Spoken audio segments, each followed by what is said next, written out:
మాట్లాడుకోవాలి అంటే మన భాష గురించి మాట్లాడుకోవాలంటే మన తెలుగు గురించి మన మాతృభాష గురించి మాట్లాడుకోవాలంటే ఇంగ్లీష్ నేర్చుకోవడం తప్పేం కాదు. దాన్ని కూడా డెవలప్ చేసుకోవాలి. దాన్ని కూడా మనం నిర్లక్ష్యం చేయట్లేదనే దుస్థితికి మనందరం చేరిపోయాం.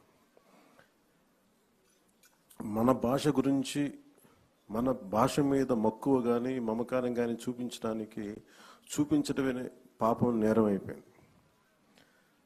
దానికి కారణం మనలోని భయం. అది గత ప్రభుత్వం కొన్ని నిర్ణయాలు తీసుకోవచ్చు. అంతకుముందు ఎవరైనా సరే, ఇట్స్ నాట్ అబౌట్ ఒక ప్రభుత్వానికి కాదు, కానీ ఏ ప్రభుత్వానికైనా సరే బాధ్యత ఆంగ్లం ఇది ఒక సమాజంలో ఉన్న సమస్య అంటే ఆంగ్లం మాట్లాడకపోతే తప్ప వాళ్ళకి ప్రతిభావంతులు కాదు, మేధస్సు లేదనే ఒక దుస్థితికి మనం అందరం ఒక ఆలోచన ధోరణి చేరిపోయింది. దీనిని కొన్ని దశాబ్దాలుగా ఒక్కొక్కరు బద్దలు కొడుతూ వచ్చారు. మనకి తెలుగు వ్యాకరణంగా నేర్చుకోవాలంటే బాగా బాధాకరమైంది ఏంటంటే, స్కూల్స్లో ఉన్నప్పుడు కానీ తెలుగు అధ్యాపకుల్ని వెటకారం చేయటం, సరైన తెలుగు మాట్లాడుతుంటే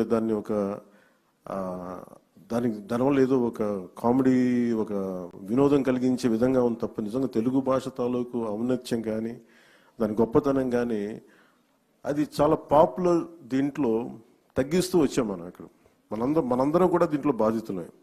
కేవలం పోయిన ప్రభుత్వం ఒక్కటే బాధ్యత కాదు, మనలో ప్రతి ఒక్కరికి మన భాషని గౌరవం చూపించాల్సిన బాధ్యత మనందరి మీద ఉంది. ఇది నిజంగా చాలా దుస్థితి. ఎన్నిసార్లు మాట్లాడుకున్నా మనం నిజంగా గిడుగు వెంకటరామమూర్తి గురించి వారి గురించి ఎంతమందికి ఇప్పుడున్న వర్తమాన ఈ కంటెంపరీ గ్రూప్ తెలియకపోవచ్చు యువతకి.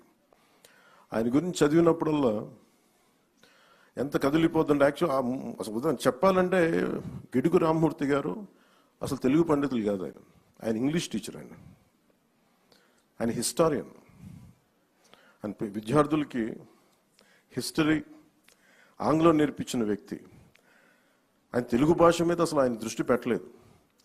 కానీ హిస్టరీ దీంట్లో ఏదో ఒక టెంపుల్కి వెళ్తే ఆ టెంపుల్ ఒక ప్రత్యేకమైన ఒక కలిపిన ఒక భాష పత్రాలు ఉంటే ఆ టెంపుల్ మీద అది అర్థం చేసుకోవడానికి ఒక ప్రయత్నం చేసి అప్పుడు ఆయన చదివి దాని మీద అది దీన్ని మరుగైపోయిన భాష, ఇది ఎవరు చదవలేరు, దేవతల భాష అంటే అది కాదని చెప్పి ఆయన నేర్చుకొని ఆయన మన లండన్ నుంచి కొన్ని మ్యాగజైన్స్ ఇంపోర్ట్ చేసుకొని పర్లాకిమిడి మహారాజు వారి సహకారంతో అవన్నీ చదివి అలా ఆయన పరిశోధకుడు. అలాగే గిడుగు వెంకటరామమూర్తి గురించి చెప్పాలంటే ఆయన మామూలు పోరాట యోధుడు కాదు. ఆయన ఏదో మనం కూర్చోబెట్టి మనకి తెలుగు భాషని ముందుకు తీసుకెళ్ళినోడే కాదు, ఆయన తెలుగు కోసం, తెలుగు జాతి కోసం పరితపించిపోయిన వ్యక్తి. ఎవరైతే తనకు అండగా నిలబడ్డారో పర్లాకిమిడి మహారాజు గారిని ఆయనతోనే గొడవ పెట్టుకున్న వ్యక్తి. అంటే అంత తపన పడిపోయే వ్యక్తి. ఈ రోజున మనం గిడుగు వెంకటరామమూర్తి గురించి, మనం రామమూర్తి గారి గురించి తెలుగు భాషని వాడుక భాషలో తీసుకొస్తున్నాం అనుకుంటున్నాం, కానీ దానికంటే ముందు ఆయన సవర భాష కోసం ప్రయత్నం చేసిన వ్యక్తి. సవర భాష కోసం ఆయన ఎన్ని సంవత్సరాలు వదిలేశారు ఆయన జీవితాన్ని.